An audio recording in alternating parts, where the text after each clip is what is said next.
Selamat pagi, selamat datang di podcast hukum. Perkenalkan, saya Dawi Raso.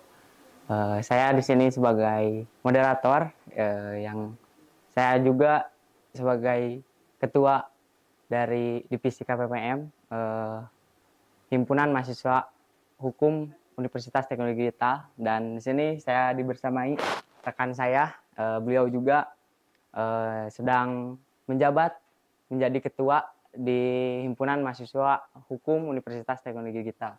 Terima kasih. Lalu di sini ada narasumber kita. Terima kasih, Pak. Ada Bapak Yudi Saifullah. Beliau adalah mantan staf ahli fraksi Gerindra DPRD Kabupaten Bandung, Pak. Dan Dr. Makmur, sarjana hukum, magister hukum. Terima kasih Pak telah hadir menyempatkan waktunya di berbagai kesibukan yang telah ada mungkin ya. Beliau Bapak juga ini sedang menjelang hari libur Pak. Terima kasih sudah menyediakan waktunya gitu atas kesempatan kali ini.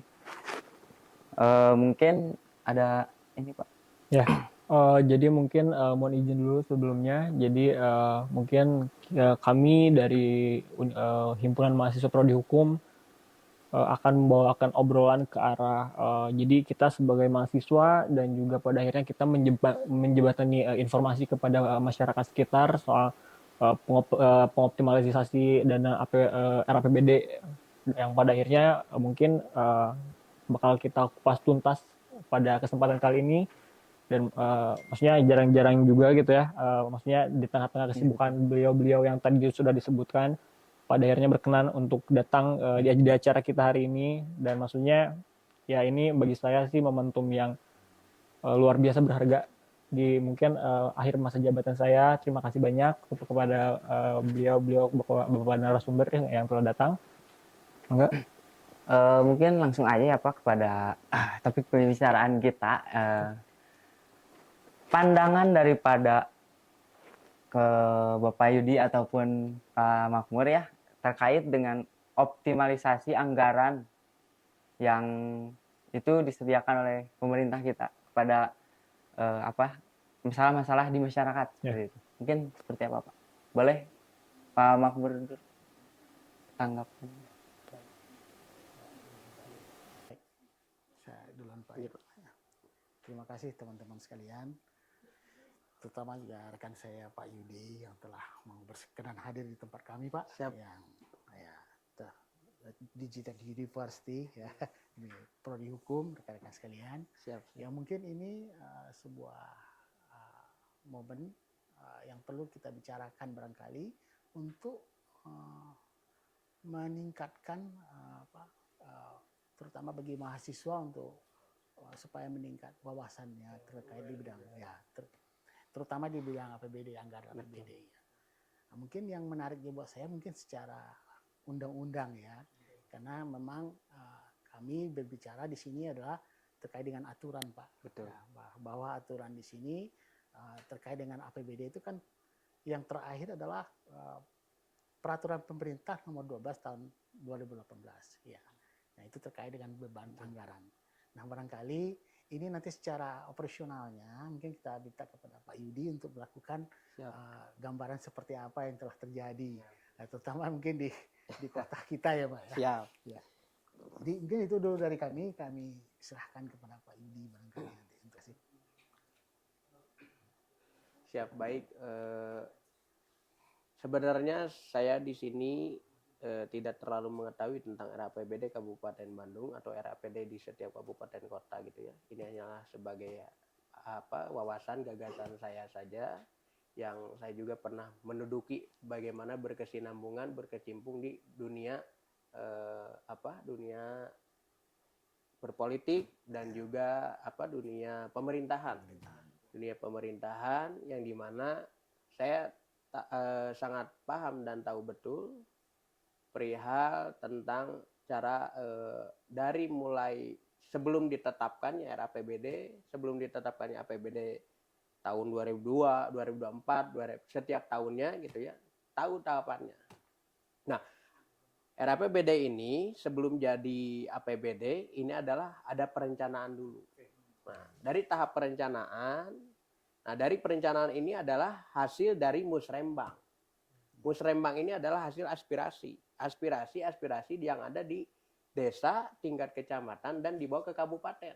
Nah, nanti ketika sudah di kabupaten, udah masuk ke kabupaten, itu akan diolah menjadi anggaran, dan nanti akan dibuka juga oleh Banggar dan pemerintahan daerah. Oleh Banggar ini adalah bagian anggaran, adalah dibuka oleh anggota DPRD yang duduk di Banggar dan pemerintah daerah. Itu perihal APBD. Sebelum menjadi APBD-nya itu adalah alur-alurnya. Nah, ketika sudah direncanakan, ketika sudah dibuka, direncanakan, baru ada pemutusan. Ya, pemutusan APBD, penentuan APBD. Itu adalah penentuan itu disetujui dan diparipurnakan, namanya rapat paripurna penetapan APBD tahun bla bla bla bla. Nah, kayak sekarang, penetapan APBD tahun 2024 itu tahun 2025 itu di tahun sekarang untuk di tahun depan. Nah, itu sudah direncanakan. Hasil dari musrembang tingkat kecamatan, tingkat desa, tingkat kecamatan, dan tingkat kabupaten. Baik pun dari program-program bupati. Seperti itu. Nah, ketika sudah ditetapkan baru pelaksanaan. Nah, pelaksanaan anggaran APBD ini adalah tentunya untuk menunjang semua kesejahteraan masyarakat yang ada di Kabupaten Bandung. Atau khususnya yang ada di kabupaten kota. Atau di daerah tertentu gitu ya, kan kita berbicara duduknya di Kabupaten Bandung. Nah, APBD ini diperuntukannya adalah untuk kemaslahatan, menunjang kemaslahatan masyarakat di Kabupaten Bandung, baik dari segi kesejahteraan di bidang sosial, ekonomi, kesehatan, dan juga pendidikan serta infrastruktur. Nah, seperti itu. Kebetulan Kabupaten Bandung pada 3 tahun sekarang sedang fokus di bidang infrastruktur. Kabupaten Bandung. Pembangunannya. Sangat luas sekali Kabupaten Bandung dengan Bupati yang sekarang, Bapak Dr. Anas Haji Dadang Supriyatna, SIPMSI. Beliau adalah Bupati Bandung yang menjabat sekarang. Yang dimana beliau banyak pembangunannya. Mengedepankan pendidikan dan kesehatan serta infrastruktur yang lainnya. Dia sudah membangun banyak rumah sakit RSUD kelas C, RSUD Cimaung, bahkan RSUD Tegaluar, RSUD Pangalengan kalau nggak salah saya.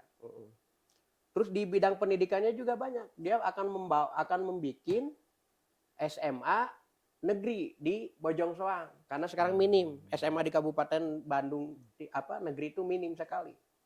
Sekarang adanya cuma di SMA 1 di sini dari Bojong Soang cuma 1, SMA 1 Bojong Soang saja. SMP juga minim, SMP 1 Bojong Soang saja. Nah, inilah APBD yang dipergunakan dengan baik, dengan sesuai, efisien, efektif, ya, dipergunakan untuk kemajuan dan kesejahteraan masyarakat. Baik dari segi petani didukung juga. Itu dari anggaran APBD, digiring oleh anggaran APBD. Petani ada sekarang jadi ada kartu tani. Jadi beli pupuknya itu ketika pakai kartu tani ada subsidi. Itu program Bupati Bandung. Terus ada juga program Rutilahu. Sekarang Pak Bupati itu sudah merubah atau merutilahu hampir berapa unit rumah yang sudah dirutilahu oleh program Bupati Bandung. Terus ada juga program buat anak-anak mahasiswa. Pak Bupati itu mengeluarkan dari APBD itu ada program namanya BESTI. BESTI itu apa? Nah, ini rada-rada keren BESTI ya. BESTI itu adalah beasiswa di Bupati. Nah, itu program buat anak-anak kuliah. Beasiswa di Bupati, namanya tuh BESTI programnya tuh, kayak gitu. Terus selebihnya dari infrastruktur itu, terus dari kesehatan pun menunjang untuk membuat Pak Bupati itu sudah banyak sekali membuat rumah sakit. Seperti itu. Karena kita berbicara tentang APBD ya, tentang APBD ya. Pergunaannya dan peruntukannya APBD itu intinya untuk menunjang kesejahteraan dan kesejahteraan antara efektif dan efisiennya APBD yang ada di Kabupaten Bandung. Seperti itu, A, Teh, ya.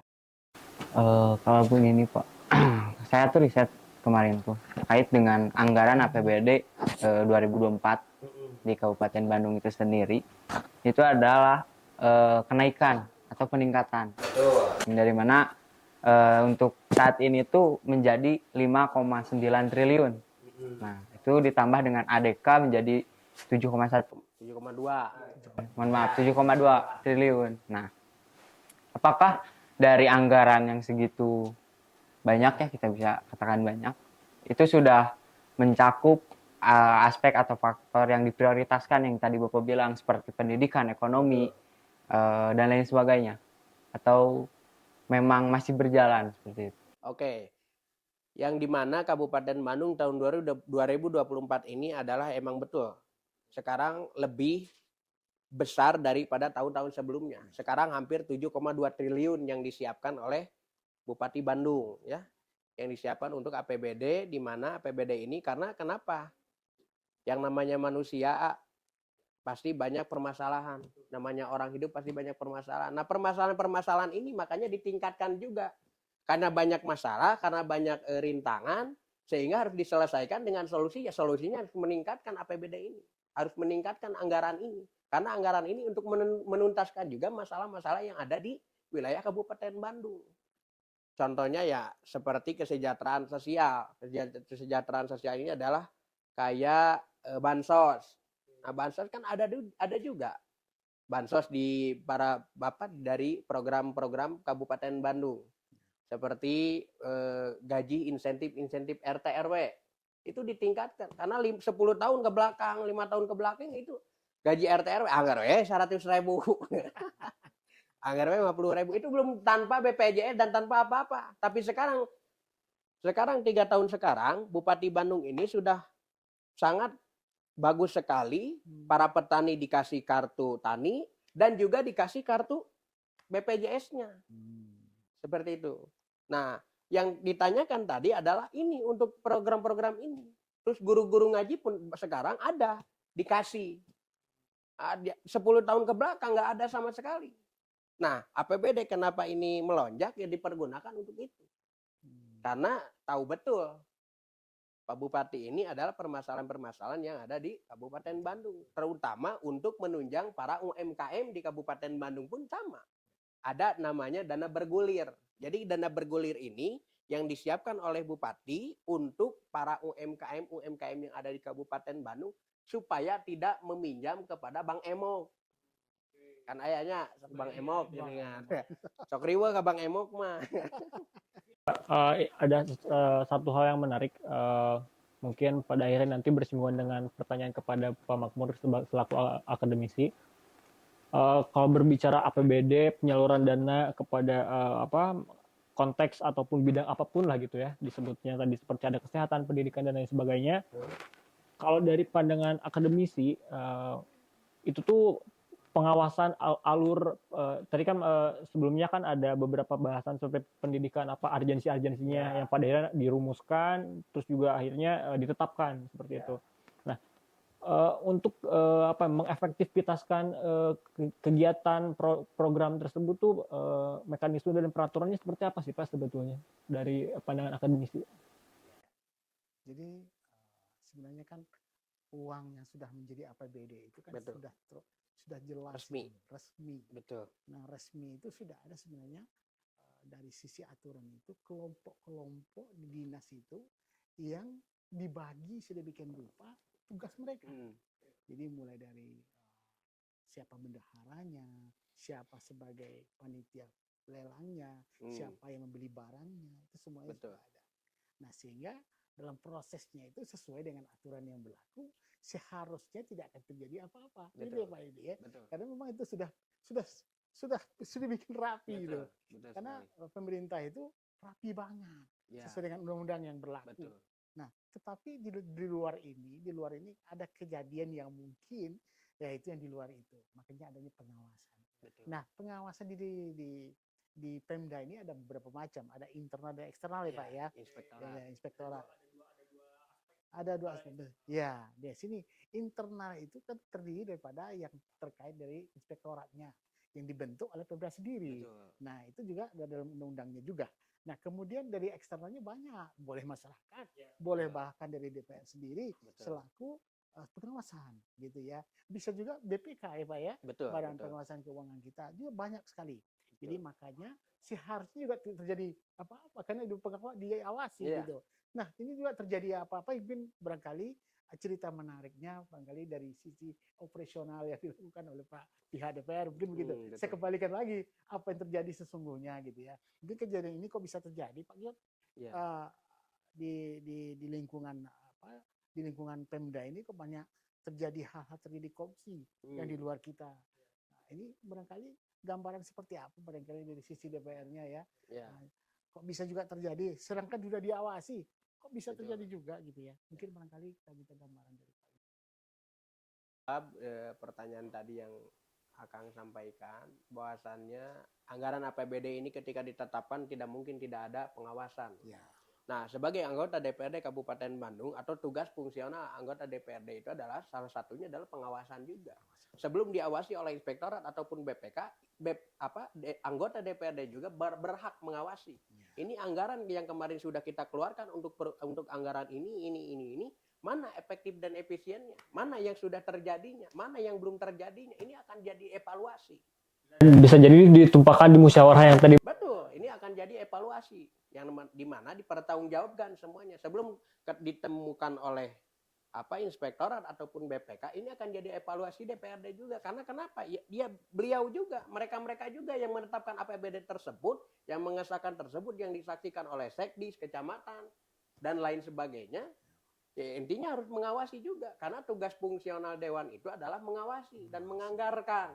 Kayak gitu kan. Penetapan anggaran itu adalah oleh anggota dewan dan pengawasan pun oleh anggota dewan. Nah, ini sebelum diawasi oleh inspektorat ataupun BPK, mereka juga mengawasi juga program kerjanya seperti apa ini. Nah, program kerja ketika sudah masuk pelaksanaan, ini pelaksanaan itu ada sistemnya, ada sistem lelang dan ada juga yang dikerjakan oleh para pihak ketiga.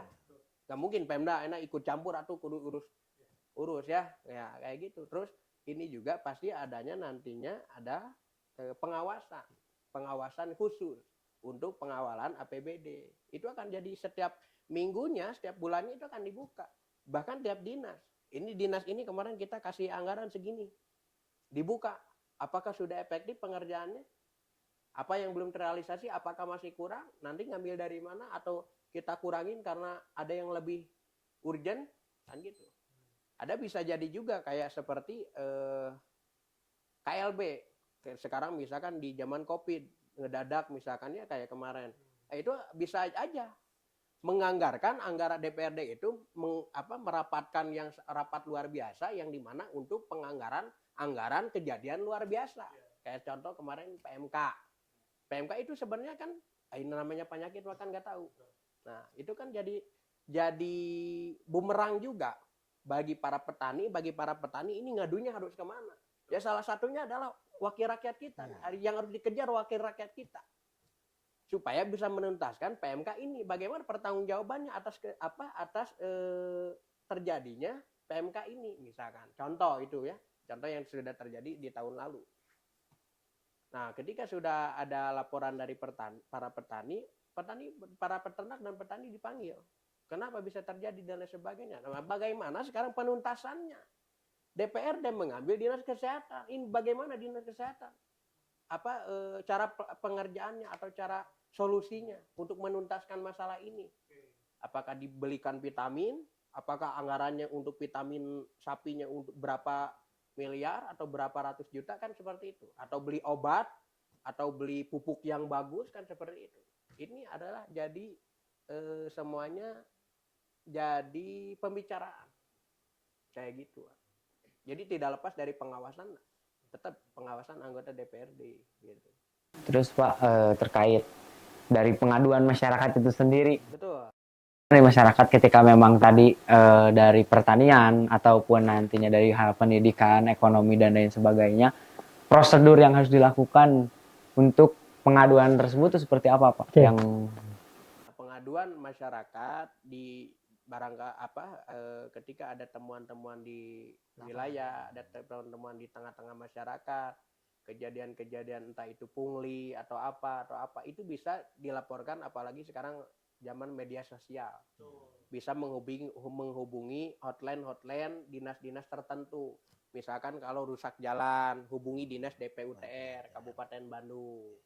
Terus kalau misalkan ada masyarakat yang membutuhkan kesulitan untuk mendapatkan BPJS, itu dihubungi saja dinas-dinas tertentu, dinas-dinas terkait, komunikasikan dengan dinas kesehatan atau dengan dinas sosial. Kurangnya misalkan ada yang tidak mampu di wilayah kita, subsidinya kurang dan lain sebagainya, itu bisa didaftarkan di dinas sosial. Karena di sana ada namanya DTKS. DTKS ini adalah data terpadu kesejahteraan sosial. Yang dimana yang tercantum di DTKS itu adalah orang-orang yang mendapatkan bantuan-bantuan pemerintah. Kayak gitu. Misalkan kita di wilayah kita kurang lampu, jalan pada gelap nih di wilayah kita, itu laporkan aja. Sekarang kebetulan Kabupaten Bandung awalnya permasalahan lampu itu dari DPUTR, Pak. Sekarang beralih. Jadi di Kedisub. Alih fungsi dari Kedisub.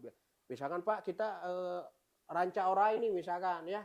Misalkan masih pada gelap Pak, jalannya masih pada jelek, ya itu dilaporkan di Disub Kabupaten Bandung atau di DPUTR Kabupaten Bandung. Itu bisa dilihat di Instagramnya ataupun di TikToknya juga ada. Sekarang serba sosial media, gampang gitu ya.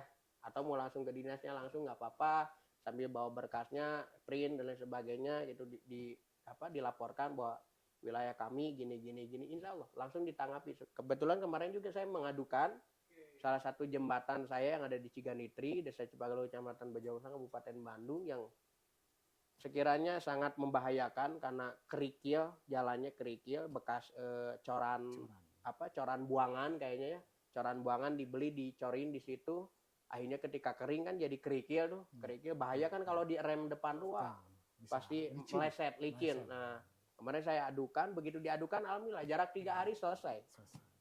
Saya jarak 3 hari langsung diatensi oleh DPUTR Kabupaten Bandung. Seperti itu. Itu untuk pengaduan-pengaduan lewat sosial media aja. Cari, kita butuhnya misalkan dinas kesehatan, cari dinas kesehatan. Kita butuhnya masalah jalan, ya kita cari DPUTR Kabupaten Bandung. Masalah roti lau, cari Disperkimtan, Dinas Perumahan dan Pemukiman dan tata ruang kalau nggak salah itu. Kalau nggak salah. Kayak gitu.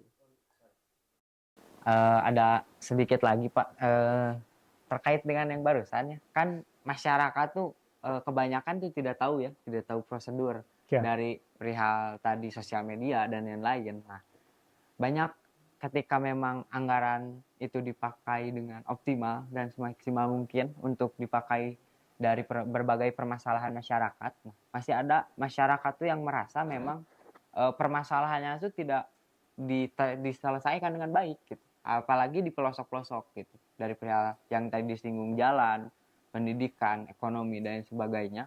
Nah permasalahan ini tuh intinya tuh dari sosialisasi dari pihak pemerintah kah atau memang ketidaktahuan dari masyarakat itu sendiri gitu. Karena memang kalau ketika masyarakat tidak tahu, beliau itu mau tahu seperti apa kalau memang tidak disosialisasikan gitu. Nah menurut pandangan dari Bapak tuh, apakah pemerintah di sini itu sudah mensosialisasikan hal tersebut dari perihal prosedural yang memang seharusnya dilakukan oleh masyarakat ketika ada pengaduan, atau sudah atau memang belum? Nah, kalau berbicara sudah atau belum, ini dari dulu juga sudah sebenarnya. Kan di sana ada di sana tuh di wilayah itu pasti ada RT RW, ya. Ada tingkat desa, tingkat kecamatan, tingkat kabupaten. Nah, ini fungsionalnya masyarakat yang ada di lingkungan setempat. Jikalau misalkan pengaduannya susah, nggak susah kok. Kita sekarang misalkan lapor ke RT RW. Kalau sesudah lapor ke RT RW, nanti RT RW itu akan memasukkan pengajuan musrembang. Nah, misalkan jalan saya nih jelek, jalan Ciganitri jelek, nah saya laporkan. RW laporin itu, masukin di musrembang tahun 2025 ke tingkat desanya. Nanti dari tingkat desa akan jadi kolektif semuanya seluruh RW. Musrembang RW ini ngajuin ini, ngajuin ini, ngajuin ini. Nah itu akan dari Musrembang nanti akan dibawa dari Musrembang desa ke Musrembang kecamatan. Dari kecamatan masuk ke kabupaten. Nah nanti dari kabupaten direcap. Oh ini pengajuannya ke dinas ini perumahan. Oh ini masuknya ke dinas PUTR jalan. Oh ini masuknya ke dinas perhubungan perihal penerangan. Nah, oh ini masuknya ke dinas olahraga perlu sarana dan prasarana olahraga, misalkan perlu tenis meja, perlu bola voli, bola futsal, jaring, net dan lain sebagainya. Oh ini perlunya ke disdik, misalkan harus perbaikan SD. Nah kayak gitu. Itu sebenarnya pengaduan itu bisa. Kalau misalkan tidak mau masuk ke sosial media gitu ya, kalau misal lewat desa pun bisa. Itu nantinya jadi ditetapkannya jadi Musrembang. Nantinya realisasinya adalah aspirasi Musrembang. Jadi gitu. Jadi program desa yang disetujui hasil dari pengaduan masyarakat. Ya, dari pengaduan masyarakat itu jadi aspirasi, dari aspirasi Musrembang, dari Musrembang nanti akan diprioritaskan di sana oleh bupati, oleh DPRD juga kayak gitu. Dan dinas-dinas terkait gitu. Jadi udah ada listnya CPCL-nya. Desa ini ngajuin berebet, desa ini ngajuin ini berebet kayak gitu. Udah ada per dinasnya. Ini peralisasian kayak gitu. Mungkin aku sedikit nambahinnya Pak. Tadi kita berbicara dari segi sosialisasi kepada masyarakat secara luas dan umum gitu ya. Aku dulu sebelum masuk kuliah tuh waktu masa-masanya bikin KTP, kebetulan aku kan di Kabupaten Bandung juga. Di desa aku tuh ini Pak. Jadi kalau misalkan mau cepat bikin KTP-nya harus ada misalkan ngasih Pelicin. apa gitu, misalkan ada pelicin gitu misalkan. Di sisi lain dari situ udah lumayan resah. Nah, ada satu titik klimaks pada saat itu masa-masanya keluarga saya mau mengajukan BPJS. Terus juga ngobrol juga sama keluarga yang lain yang ada di kompleks untuk kebetulan di kompleks semuanya. Secara survei gitu kan ya, banyak sekarang tuh melalui sosial media seperti misalkan survei misalkan beasiswa ataupun BPJS dilihat dari foto rumah apa segala macam gitu maksudnya. Nah, tapi kan di balik itu kita tuh ada yang misalkan di satu rumah tuh ada yang beberapa kepala keluarga, mungkin ada yang numpang juga apa segala macam, sampai ada beberapa masyarakat di lingkungan saya tuh dibilang kayak kamu tuh tinggal di komplek gitu loh, kok mau BPJS yang gratis sampai dipersulit seperti itu gitu. Dan pada akhirnya tadi mengenai konteks sosialisasinya pun pada saat itu saya nggak dapet karena ya waktu itu belum kuliah apa segala macam. Nah, pertanyaannya tuh sebetulnya kendalanya apa sih di ranah sosialisasi itu pada akhirnya jadinya mentok terus gitu kan. Masyarakatnya pasti kurang tahu. Nah, mungkin juga sebelumnya boleh diminum Bapak. Sebelumnya buat teman-teman yang menyaksikan, tadi sesuai dengan konteks dan juga arah pembicaraan kita di pagi hari ini, kita tuh ingin menjembatani dan mengedukasi gitu ya pada masyarakat luas dengan cara kami sendiri dengan segala kekurangan gitu. Pada akhirnya bagaimana cara-cara sistematika tadi seperti sudah dirumuskan sebelum jadinya ada APBD itu ada perumusannya, ada maksudnya pada akhirnya dari aspirasi perumusan sampai penetapan gitu kan. Terus tadi disinggung soal pengawasannya apa segala macam sudah jelas. Dari sisi akademisi pun tadi sudah disebutkan ada pasalnya apa segala macam sudah jelas. Betul. Nah, tapi ya ini mungkin ini cara kita untuk mensosialisasikan kepada masyarakat luas maupun ini konteksnya bukan regional lagi ya Pak ya. Ini kebetulan karena kita di Kabupaten Bandung, tapi lebih cakupannya kita kalau bisa sih seluruh Indonesia tahu akan hal ini. Jadinya ya seperti apa sih pada kendalanya dan akhirnya sosialisasi seperti apa sampai akhirnya kok masih banyak gitu hal seperti ini. Oke, jadi gini ada yang BPJS itu ada yang di-cover oleh pemerintah, ada yang di-cover pribadian. Nah, yang di-cover pemerintah ini adalah tentunya namanya BPJS PBI.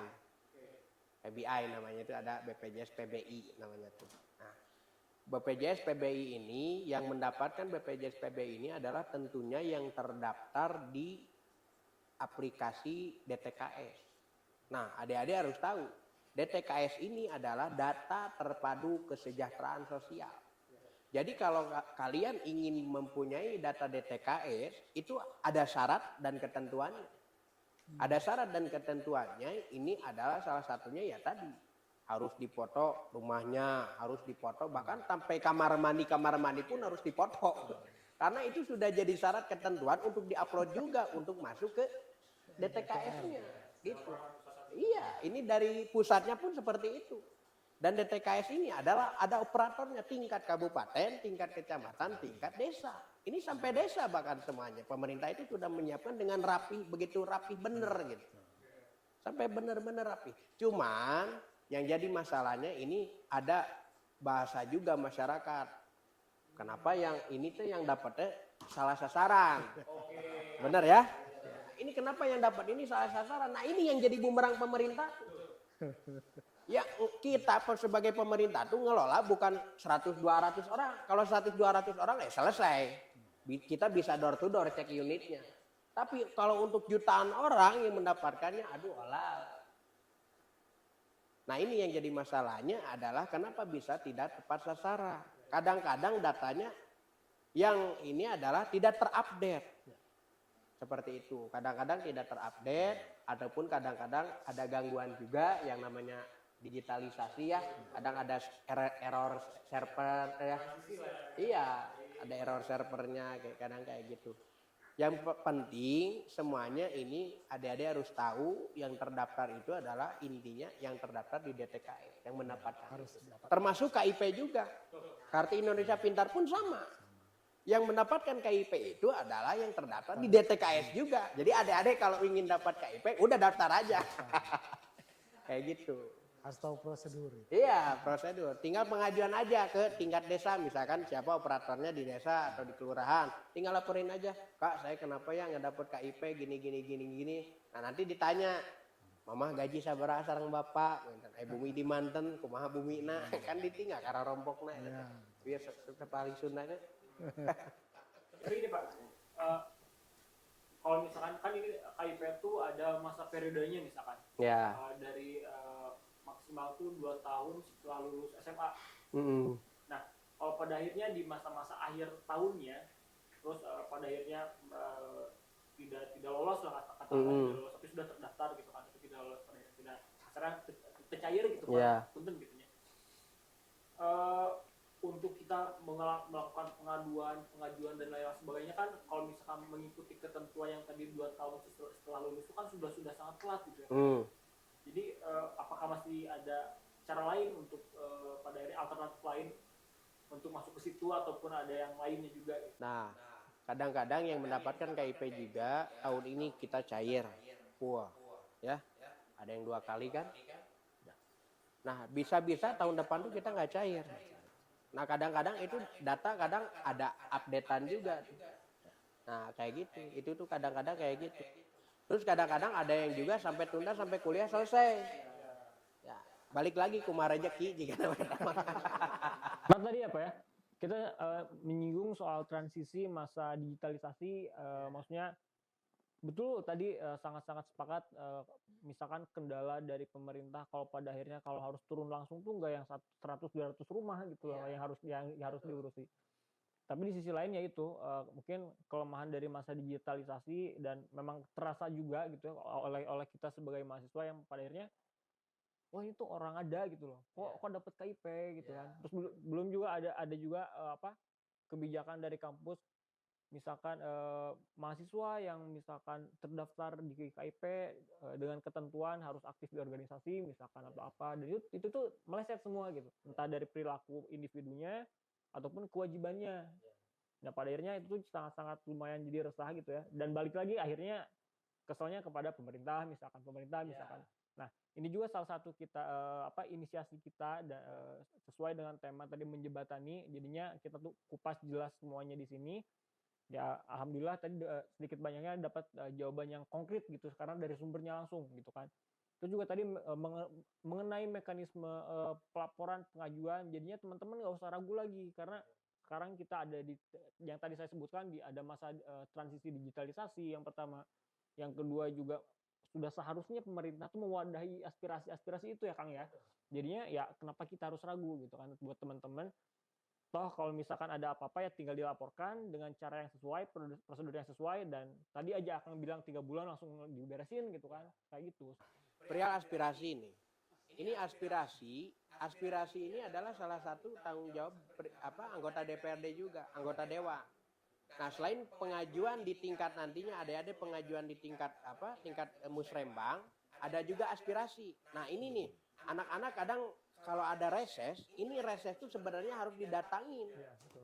Harus jadi momentum anak-anak mahasiswa, mahasiswi atau anak-anak Gen Z untuk hadir bersama. Karena kenapa? Untuk mengajukan permasalahan-permasalahan yang ada di wilayah kalian tersebut.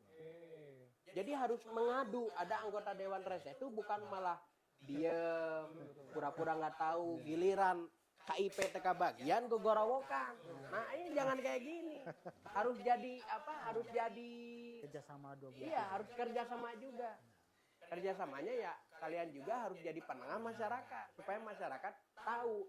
Nah, cenah ibu mah teh kengeng kieu Bu, kedap. Ibu teh sanes teh kengeng, ibu terus terdaftar ke acan di dieu. Teu acan cenah tak upami teh acan kada daftar heula kengeng kieu kan. Kalau misalkan kalian berkesinambungan juga tahu dari sana, meureun pemerintah teh kabantuan pagaweanana. Bener enggak? Ya, terbantu pekerjaannya pemerintah kalau misalkan mahasiswa, mahasiswi sekarang ikut dalam dunia pemerintahan. Maksudnya tahu prosedur-prosedurnya. Giliran salahna gede, tararik. Giliran benerna nggak hep-hep. Jangan kayak gitu. Justru harus menjadi mahasiswa-mahasiswi yang berkualitas dan tahu prosedurnya. Jangan gegorowokan di jalan nggak bakar ban, untung nggak bakar mata tangga.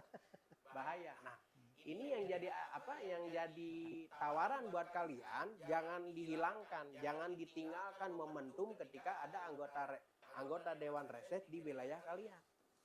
Reses itu bukan dari dewan DPRD kabupaten kota saja. Ada tingkat kabupaten, tingkat provinsi, bahkan tingkat pusat. Nah, ini orang yang di pusat lebih ngaruh nih, karena dia yang mengucurkan anggaran dari pusat. Bisa ditarik anggaran pusat ke daerah wilayah kabupaten.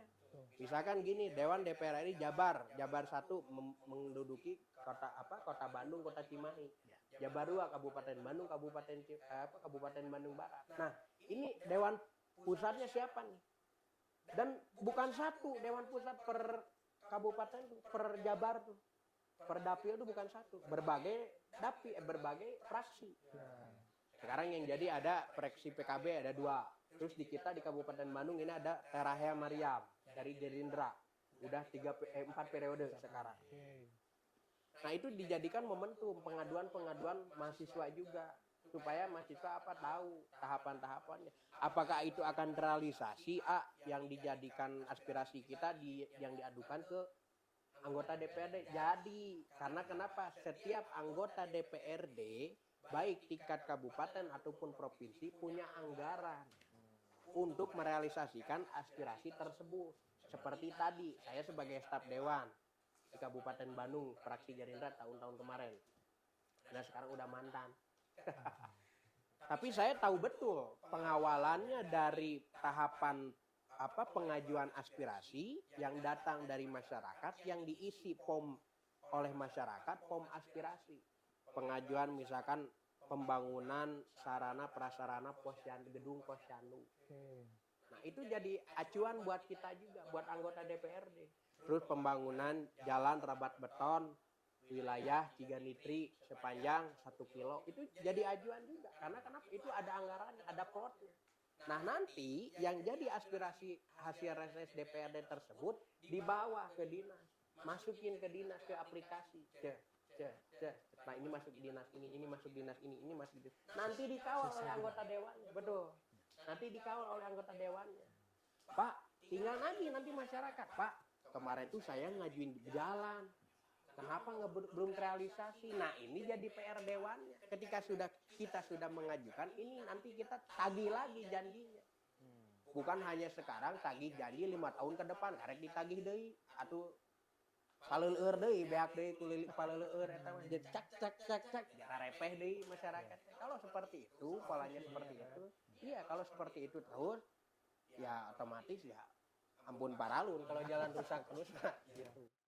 Dan sampai manapun pola itu tuh jadinya jadi lingkaran setan, karena apa, pada akhirnya begitu terus gitu kan. Terus itu tadi soal sosialisasi, satu hal yang menarik yang tadi mungkin pada akhirnya kita diskusikan dan saya tarik benang merahnya. Yang pertama mengenai sosialisasi dari kepemerintahan, yang keduanya kemauan dari masyarakat umum ataupun mahasiswa untuk tergabung di situnya. Karena betul Pak, ya maksudnya kita nggak perlu munafik ya, maksudnya di masa-masa ini banyak mahasiswa yang hanya untuk nilai, hanya untuk apa segala macam. Beda sama-sama embel-embel dengan kita agent of change, kita tuh sebagai pengawas gitu kan, pengawas perputaran roda pemerintahan dan lain sebagainya. Nah, dan itu pun PR mahasiswa dan juga masyarakat luas sebetulnya. Jadinya hal-hal yang tadi kita risaukan, kita sebutkan dan kita tanyakan tuh udah terkupas luas gitu pun. Kalaupun ada kayak tadi seperti Pak bilang misalkan kita udah mengajukan misalkan jalan rusak tapi kok belum terrealisasi gitu kan. Ya kita tahu karena kitanya mau gitu. Dan akhirnya ada pengajuan lagi seperti itu mungkin jadinya kesimpulannya. Kayak gitu. Ya mungkin dari pandangan Pak Makmur ya, terkait dengan anggaran APBD ini. Ini anggaran APBD ini kan menjadi salah satu penyelesaian dari berbagai macam masalah masyarakat ya Pak. Nah, tapi yang saya pahami untuk sekarang ini tuh dari anggaran APBD ini tuh menjadi salah satu masalah Bang. Jadi salah satu masalah bagi masyarakat karena memang bisa dibilang karena memang nominal yang besar dari anggaran tersebut, ini orang-orang yang ingin menjabat tuh banyak ingin naik, tetapi karena hal tersebut. Oke, jadi ada pandangan-pandangan ya maksudnya pandangan liar lah ya. Nah, pada ya akhirnya. seperti itu. Jadi yang seharusnya menjadi penyelesaian masalah malah menjadi masalah baru. Nah, pandangan Pak Makmur itu seperti apa? Sebenarnya kan APBD itu sudah ada alurnya sebagaimana sudah ditetapkan musyawarah. Jadi seharusnya tidak ada permasalahan, tetapi di Ya, lapangan kita kan banyak terjadi hal-hal yang tidak diinginkan. Ada terjadi karena gempa dan sebagainya, rusak jalan dan sebagainya. Nah ini dan kemudian terjadi juga terkait dengan permasalahan yang berbeda yaitu kesehatan dan sebagainya yang Bapak bilang tadi. Nah kesehatan itu kan memang tidak semua orang punya kesehatan. Nah ini kadang-kadang orang yang sakit kadang-kadang tidak diobati oleh pemerintah. Kenapa? Karena dia tidak punya pendapatan tidak punya alat yang namanya yang untuk berobat BPJS-nya. Contoh seperti itu. Nah ini permasalahan baru yang harus terjadi di masyarakat. Sebenarnya penyelesaian itu tidak jauh-jauh sebenarnya. Pertama laporan kepada DPR pada saat reses dilaporkan. Pertama, yang kedua, ya mungkin dalam hal ini RT RW juga mendata masyarakatnya sendiri. Iya, betul. Ya, Betul. ya mungkin barangkali setiap orang yang masuk ke daerah itu kan tidak semua orang juga, Pak, yang sama. Ada yang baru datang. Nah, itu juga didata dengan baik. Nah, ini data ini boleh dikira saat ini baik datanya sudah kurang sekali. Ya, itu perlu di-update gitu. Betul. Ya. Diupdate selalu. Nah itu juga termasuk itu. Laporannya jelas kepada siapa. Jangan sembarang lapor. Jadi kadang-kadang kan kita ada yang sembarang lapor yang tidak pada tempatnya. Nanti akan tertangani nih Pak ya. Dan tidak akan ketemu jalannya. Nah ini mungkin saran Bapak ya, sekami gitu. Jadi sebaiknya memberi laporan itu kepada yang tepat, kemudian didata dengan baik bagi RT RW, kemudian disampaikan kepada yang lebih tinggi ke desa, ke kecamatan, dan selanjutnya kepada kabupaten. Begitu kira-kira yang salah. Berarti perlu kerjasama mungkin ya, kerjasama dari aspek-aspek dari perihal RT RW, masyarakat itu sendiri yang berani menyampaikan pendapatnya, RT yang mendata selalu masyarakatnya tersebut, gitu. Dan dengan prosedur yang sudah ditetapkan seperti itu ya, untuk mengoptimalisasikan anggaran yang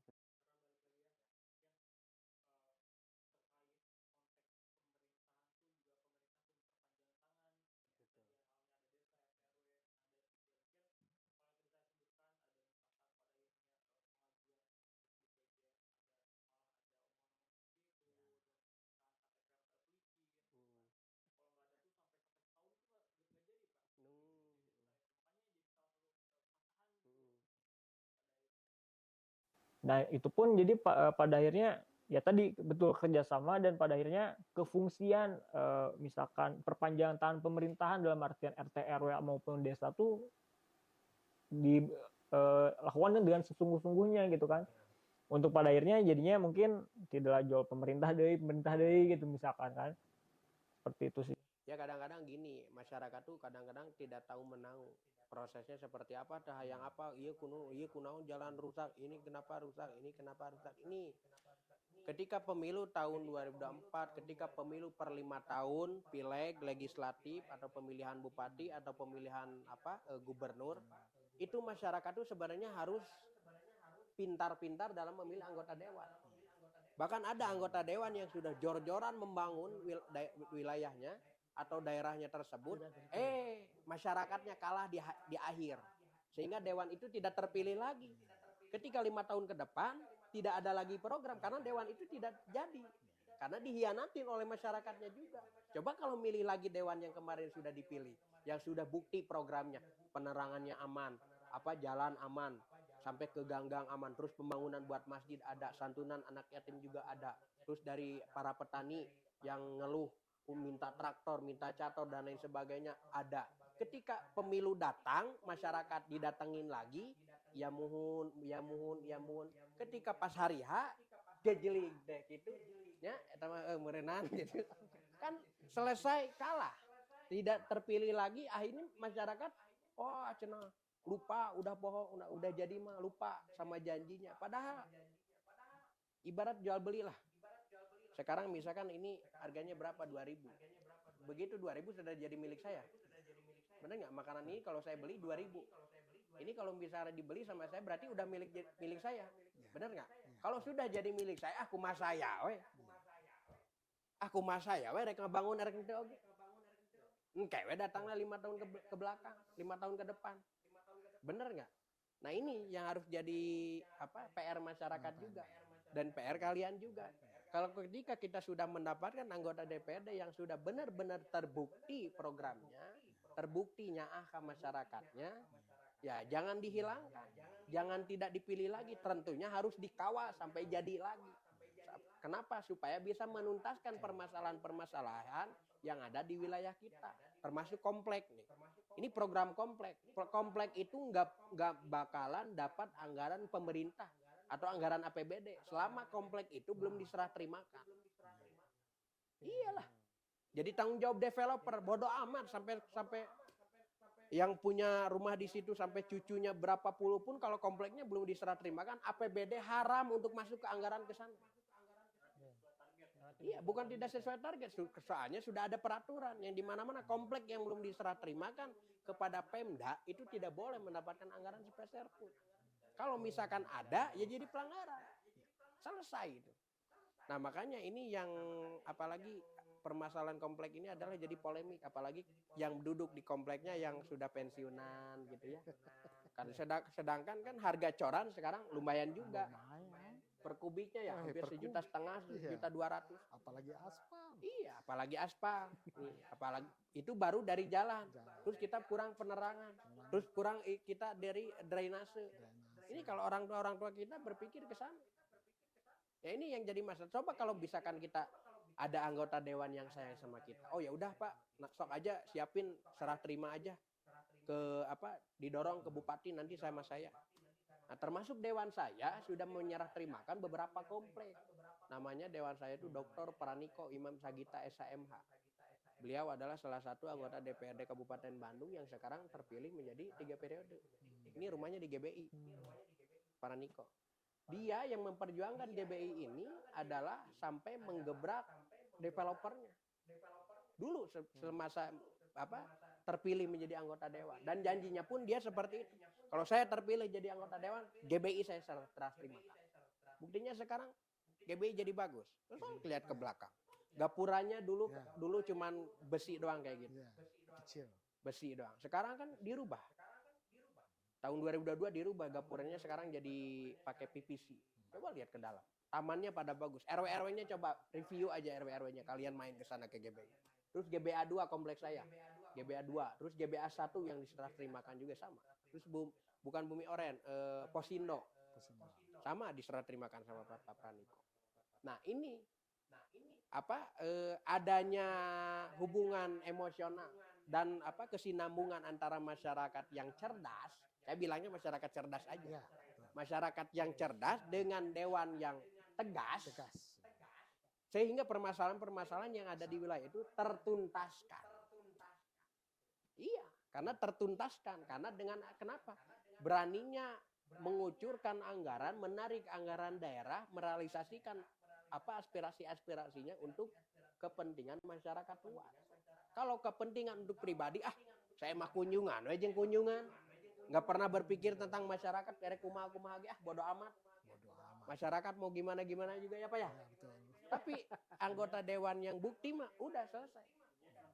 Jadinya cuma kunjungan. Iya, kunjungan dokumentasi udah selesai. Tugas dewan apalagi pengawasan kan kayak gitu. Rapat paripurna kan rapat paripurna anggaran, misalkan penentuan anggaran kayak gitu. Masyarakat harus Reses turun reses cerdas, gitu ya. doang. Iya. Masyarakat harus cerdas. Ini Pak, tadi mengenai reses itu tuh momentumnya kapan sebetulnya? Nah reses ini dalam 1 tahun tuh kadang ada 3 kali kalau nggak salah, per 3 bulan. Nah, termasuk kalau bulan sekarang biasanya karena belum dilantik, biasanya Juli itu reses. Juli atau ketemu lagi nanti September. Juli, Juni, Agustus, September. Ketemu lagi September nanti ketemu lagi Januari. Nah, karena sekarang karena beres pemilu, belum dilantik. Nah, artinya reses ini nggak tahu masih ditahan dulu kayaknya. Ya. Ditunda ya. Nah, jadi buat teman-teman pemirsa, teman-teman yang datang di sini juga, jadi pada akhirnya itu mungkin pada akhirnya titik temunya soal sosialisasi dan juga aspirasi itu balik lagi kepada kita sebagai mahasiswa, kita sebagai masyarakat, dan bagaimana kita menyampaikan aspirasi kepada pemerintah yang bersangkutan gitu kan.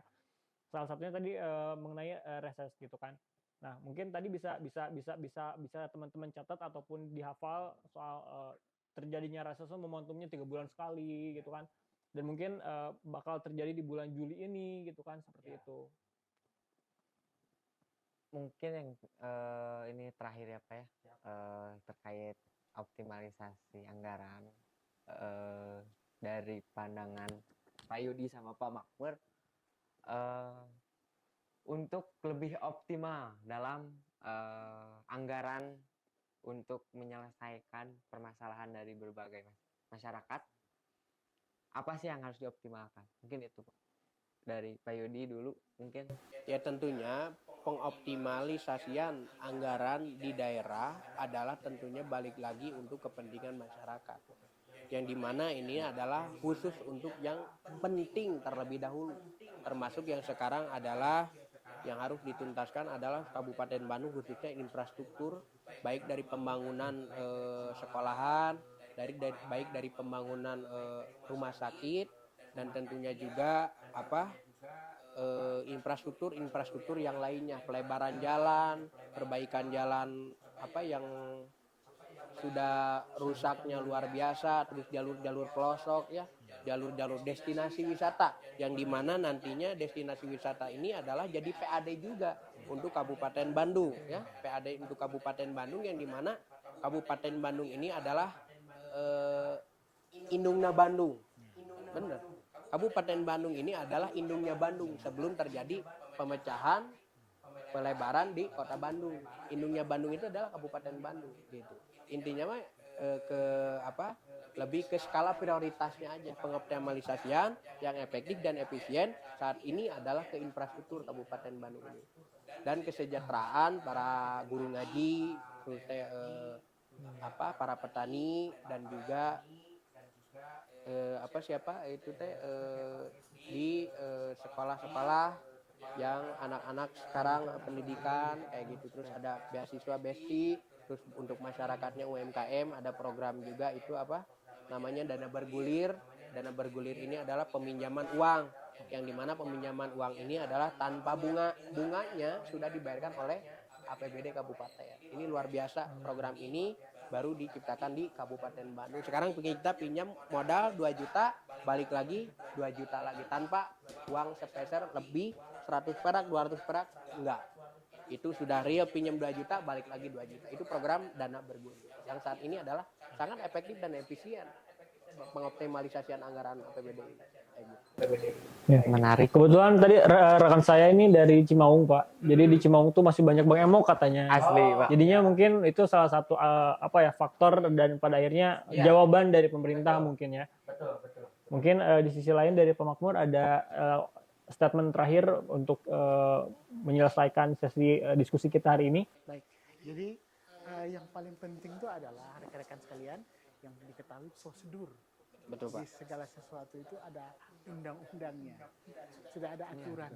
Jadi kalau rekan-rekan ingin dicatat sebagai pendapat BPJS atau kartu pintar, itu harus dari mana prosedurnya. Betul. Itu harus dipahami.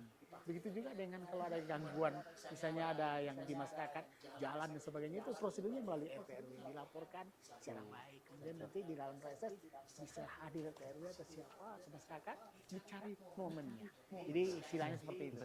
Jadi kami mengharapkan kita pintar, anggota DPR tegas bisa menyelesaikan masalah. Gitu ya Pak ya. Jadinya tadi betul impian yang berkesinambungan dalam artian masyarakat dan mahasiswa pintar memilih dan memilah, terus dari sisi dewanya pun tegas, pada akhirnya menjadi satu kesatuan yang kuat juga gitu. Ya, paling mungkin kita cukupkan sesi diskusi kita pada kesempatan kali ini. Terima kasih banyak kepada bapak-bapak narasumber dengan segala kekurangan. Terima kasih sudah datang meluangkan waktunya di sela-sela kesibukannya. Ya, jadi teman-teman seperti itu. Buat teman-teman yang pada akhirnya tadinya bertanya-tanya, terus pada akhirnya selalu karena maksudnya ada gen mahasiswa gitu loh Pak. Jadinya kayak apa-apa teh salah, misalkan pemerintah gitu. Tapi di balik itu ayo kita tilik dulu dari awalnya seperti apa gitu kan. Ditilik dari awalnya seperti apa. Dan pun, kalaupun memang salah, kita sebagai orang-orang yang melek, sebagai orang-orang yang mau dan juga tegas, siap menindaklanjutinya ya Pak ya. Kalaupun ada oknum atau apa sebagainya pada akhirnya seperti itu. Dan juga tadi yang betul soal memahami pemahaman, soal kita harus cerdas, karena ya kalau misalkan kita pengen cerdas tuh bukan dari orang lainnya, awalnya tuh dari diri kita sendiri. Jadinya ya apa-apanya tuh dari kita untuk kita gitu. Dari sisi masyarakat. Jadinya seperti itu mungkin atas segala kekurangan dan juga keterbatasan kita di momen kali ini, saya ucapkan mohon maaf sekali lagi dan juga terima kasih banyak kepada para narasumber. Terima kasih juga kepada rekan-rekan dari bidang KPPM yang sudah memfasilitasi kita untuk pada akhirnya bertemu di pagi hari ini. Sekian dari kami mungkin saya tutup dengan salam. Assalamualaikum warahmatullahi wabarakatuh.